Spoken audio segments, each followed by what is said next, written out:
Alam po ninyo, itong desperadong galaw, panic mode, or masyadong negatibo ang mga sinasabi at paninira personal kay Pangulong Marcos sa First Family sa gobyerno ng mga anti-Marcos. Sila din ang may kasalanan kung bakit sila iniiwan ng kanilang mga followers, members, at sympathizers. Alam niyo kung bakit?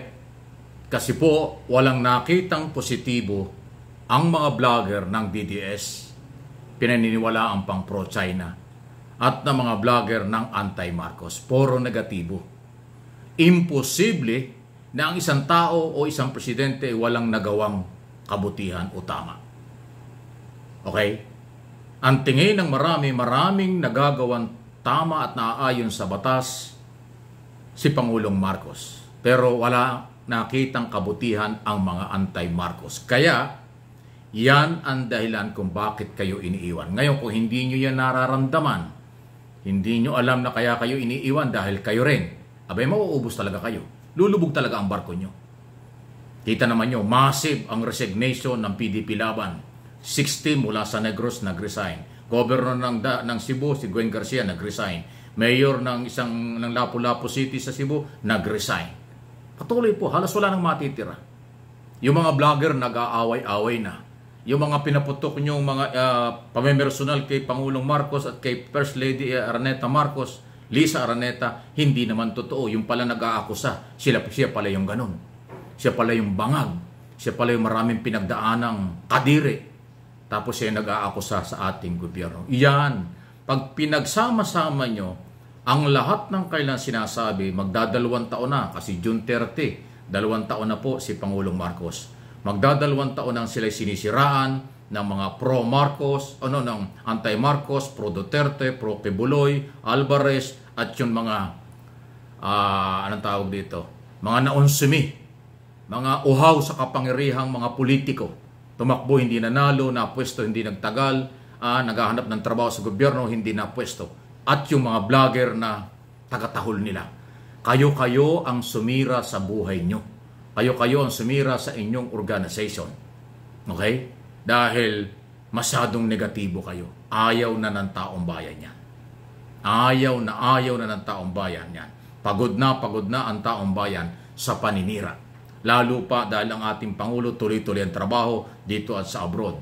Ginagawa ang lahat ng magagawa kahit na mahirap ang ating bansa. Pero ginagawan pa rin ang lahat. Tungkol sa pagkain, tungkol sa seguridad, infrastruktura, foreign policy, independent policy, at ang business. Di ba? Yun. Paninindigan sa West Philippine Sea. Ay itong mga ayaw kay Marcos, ayaw sa ating gobyerno, lagi silang nananawagang Marcos resign, Marcos alis dyan, MAD. Ay ang aking interpretation dyan, MAD, mamamayan, ayaw na sa Duterte. Mamamayan, sawa na kay Duterte. Ayan po ang totoong MAD. So, nakakawindang-windang kayo. Tapos yung ibang mga kasamahan nyo, nakakasuhan pa ngayon, wanted na. O ano yung pagmamalaki? Yan ang tingin ko kung bakit desperado, panic mode, at napikon na kayo.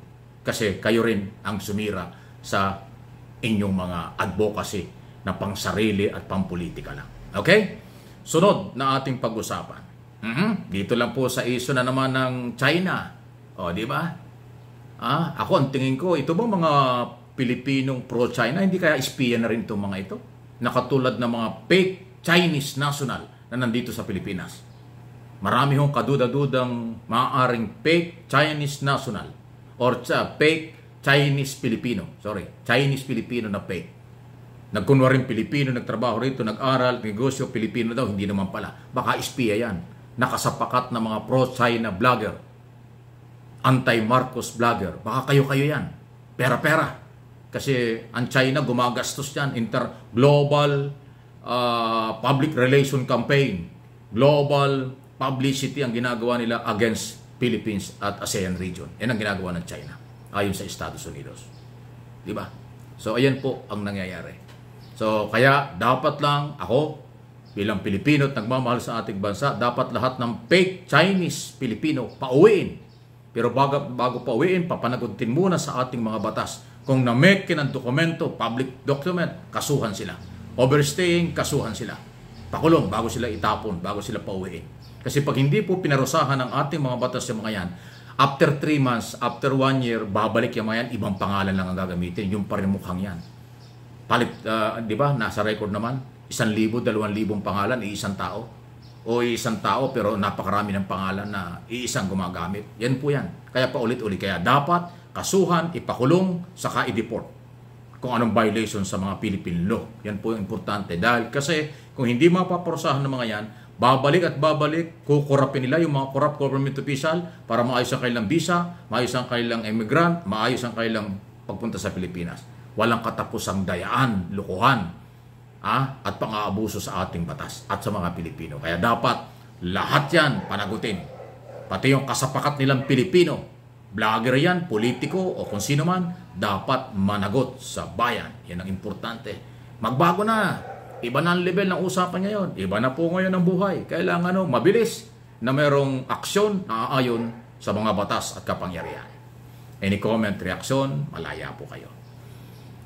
Pag-usapan ulit natin itong, talagang hindi ho matapos-tapos, lalong tumindi ang recognition, pagkilala, pagrespeto, paghanga sa Pilipinas at kay Pangulong Marcos ng international community. Doon sa katatapos lang na IISS dialogue sa Singapore na dinaluhan ng halos 4 na po mga 500 prime minister daw, business sector at maraming mga defense chief, leader ng mga secretary o defense chief ng iba-ibang mga bansa. Yung speech at panindigan ng Philippine government sa rehiyon, especially sa West Philippine Sea issue. Ang gandang balita po niyan. So, panalo tayo dahil na ipapakita ng ating Pangulo ang leadership na professional, international, makatao, naaayon sa batas. Yun ang mga nangyari. Kaya, again, yung po mga anti-Marcos na kung issue lang okay. Kung constructive ang dating, okay. Pero kung destabilization, pang-aagaw ng kapangyarihan, hindi ho yan katanggap-tanggap.